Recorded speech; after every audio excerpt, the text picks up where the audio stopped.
Hey everyone, I'm Alex and this is Alex Walks and Talks Debt. If this is your first time watching my channel, welcome. And for those of you who are return viewers, welcome back.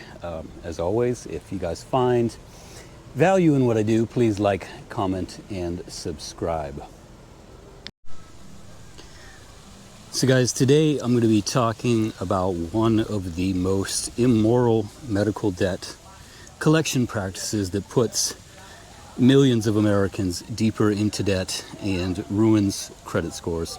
So the thing is, in many cases, the consumers negatively affected by this practice don't even know that it's actually ongoing. And in many cases, they're simply flat out blackmailed by the companies that are perpetuating this practice.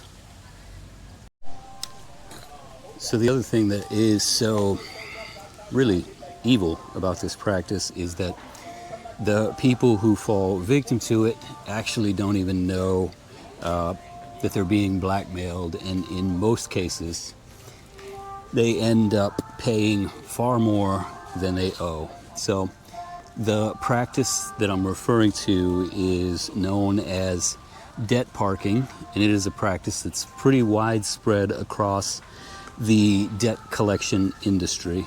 So let's first take a moment and kind of understand it as basically a business model. So once you understand the business model of debt collections and the practice of debt parking, you'll really get a better idea of the kind of people that the industry attracts. So guys, how debt parking works is like this. So let's say a person has a medical debt that has gone unpaid. After the practice in the US is that after 3 months or 90 days of consecutive non-payment, it ends up going to collections, right? So the insurance company basically sells it into the debt collection market, and this is where the debt collection folks find their market and really their victims. So the insurance companies, obviously they don't want that liability on their books. They don't want to call people who haven't paid their debts for that long and do that sort of thing, right? So they sell that liability into the debt collections market, and the debt collections agencies, they buy up the unpaid debt. And so far, you know, that really kind of seems like it's all on the up and up, right? It all seems inherently fair enough. Somebody didn't pay their bill, you sell it off to somebody else to collect. There's, you know, nothing, I guess, inherently wrong with that. However, the real problem emerges in that the medical debt itself is often littered with inaccuracies. So the bills themselves are, in many times, just inaccurate or straight up shouldn't even exist. But I'll get to that later. Kind of the thing I guess you want to note there is that some of the blame here, in this case, or a lot of the blame, lies on the medical billers themselves and the insurance companies, right? So the medical billing system is pretty notoriously inaccurate, and then the insurance companies, they deal with them. So those guys are both complicit in a way.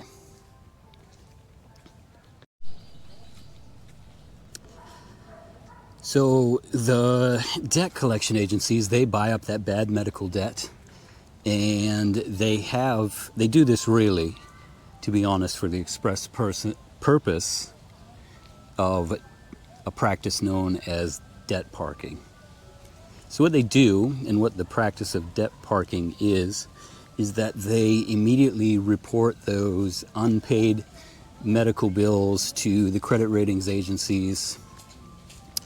And in many cases, the person who has the unpaid bill, they don't even know, right? So that report they're basically unaware that they've been reported to the agencies in many cases. Okay, and so obviously that decreases that report, affects their credit negatively. But remember, these people don't know about these bills, and the bills themselves are riddled with inaccuracies, right? Such as overcharges and medical fee excesses.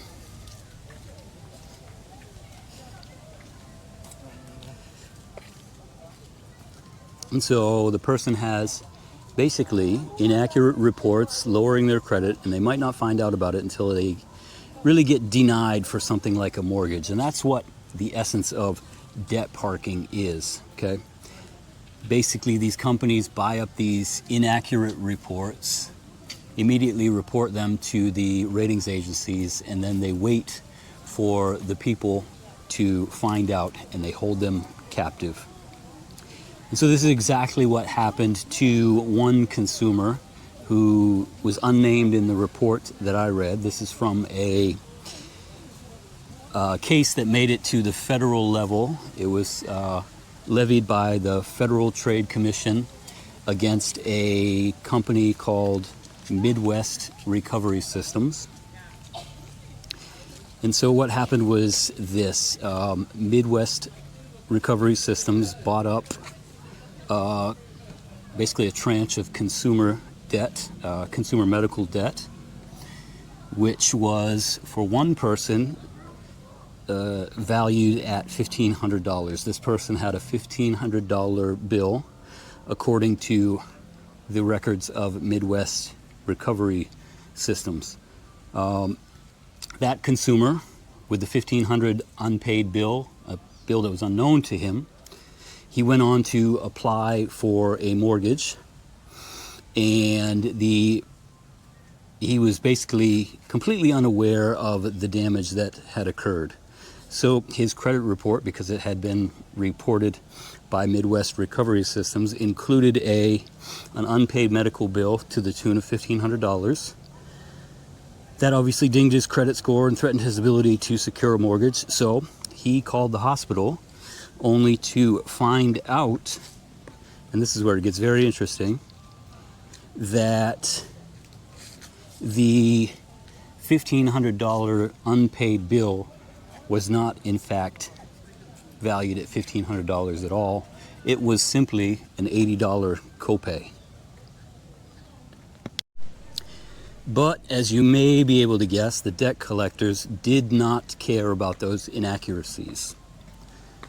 He called them, and they refused to remove the report from his credit and continued to demand that he pay them $1,500 instead of the $80 copay.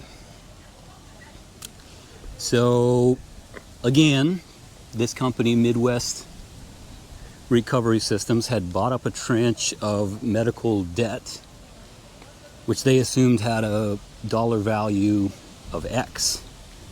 Now, in no way are they going to be interested in basically taking much less money, right? But it gets much more interesting than that, because it isn't, it really isn't as cut and dried as that. It's not as if these debt collection companies deserve any benefit of the doubt. So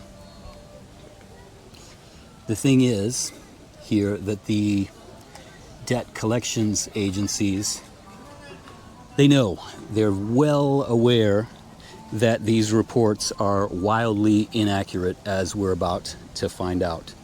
However, they're also very, very unwilling to back down, and that's where it gets even more interesting. So basically, the consumer, he said that, it's only $80, and Midwest Recovery Systems refuses to back down from the $1,500 bill that they wanted to be paid. And they refused to remove the debt from his credit report. And not only do they do that, not only do they, refuse to remove it, they threaten to sue this consumer, the unnamed consumer, with a lawsuit. So you can get the idea of what's going on here, right? This is the essence of debt parking in a nutshell. You buy highly dubious, inaccurate, and false debt. You report it to ratings agencies. You wait for the consumer to find out, and then you basically try to extract a payment from them in order for, that debt to be cleared from their credit. So when the consumer almost inevitably refuses, what happens? They're blackmailed. They're threatened with a lawsuit, and the debt collection companies hold them captive, blackmail them, and basically extract a false payment. And that's the essence of what debt parking is. It's why it's such a nefarious practice, and why so many people are so afraid of debt collections agencies. So as I mentioned, Midwest Recovery Systems did not back down in this case. They wanted $1,500 from the consumer, not $80, not the $80 copay that it was actually should have been.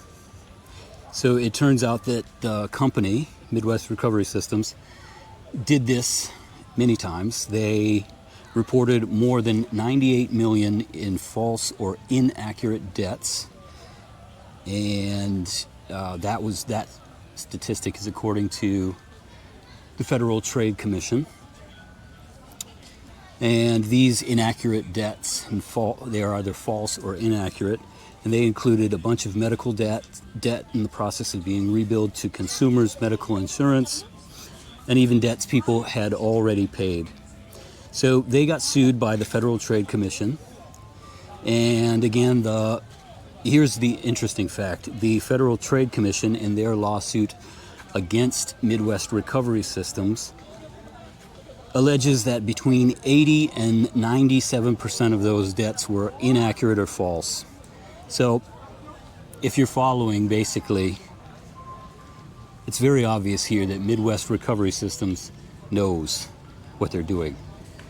They basically buy up this debt, and they're going to hound people to, pay far more than they ever should. And they're going to threaten lawsuits, and they're going to basically ruin people's lives, even though they're well aware that the reports and the debt that they're supposed to be servicing is wildly inaccurate. So they simply don't care. They're executing their business model, which is predicated on leveraging debt parking to blackmail consumers. And so as part of that lawsuit that I'm talking about, the FTC said that, the Midwest Recovery Systems did this to the tune of $98 million. So they basically trumped up all these $98 million worth of false charges against people. And they collected $24 million from doing this. And so that's how shady medical debt collectors use the practice of debt parking to coerce lots and lots of Americans into paying medical debts that are overinflated, inaccurate, and in many cases have already been paid. So what do you think? Who's to blame in this situation? I can identify at least 4 culprits. The medical billers who continue to issue inaccurate bills, the medical insurance companies who know exactly what's going on when they sell that unpaid debt, the debt collectors who engage in debt parking, and the credit ratings agencies who allow those reports to negatively affect credit scores. I could go on and on and on, but the point here is that debt parking is a widespread practice across the debt collection industry. So it's part of the reason there are so many changes currently going on in relation to the way medical debt can be reported and used against consumers. So let me ask you a question. How many Americans have had their lives ruined by medical debt in this manner? I don't have an answer other than to say that even if it's happened to one person, it's happened to many. And the truth is, it's happened to tens of thousands, if not millions, of Americans.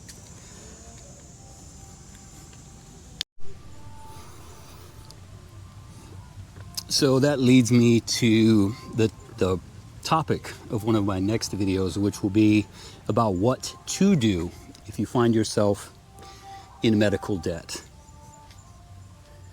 In a medical debt that you can't repay. So that's coming soon. I don't know if it will be my next video, but I hope those of you that have watched this video have realized that allowing medical debt to go to collections is absolutely not the answer if you do find yourself in medical debt. So I hope that debt parking and the idea of it and the practice itself and the case against Midwest recovery systems, I hope that is sort of put this idea into your mind about what can and will happen to people who find themselves in this situation. So do not, right? That's the thing that I want to say to you. So guys, for now, I'm Alex. This is Alex Walks and Talks Debt. I hope that you guys found some value in this video, and I hope that you now have a better understanding of what happens to medical debt that goes to the stage of collections. It's a pretty ugly industry. It's filled with a lot of ugly characters who, engage in that practice of debt parking. And so anyway, if you guys found some value in this video, please do like, please do comment, please do subscribe. I hope that a lot of you are as kind of outraged as I am that it's something that is currently continuing to be allowed to happen to consumers in the US, because it's really, really a nefarious practice, and it needs to be absolutely stopped. So anyway, till next time.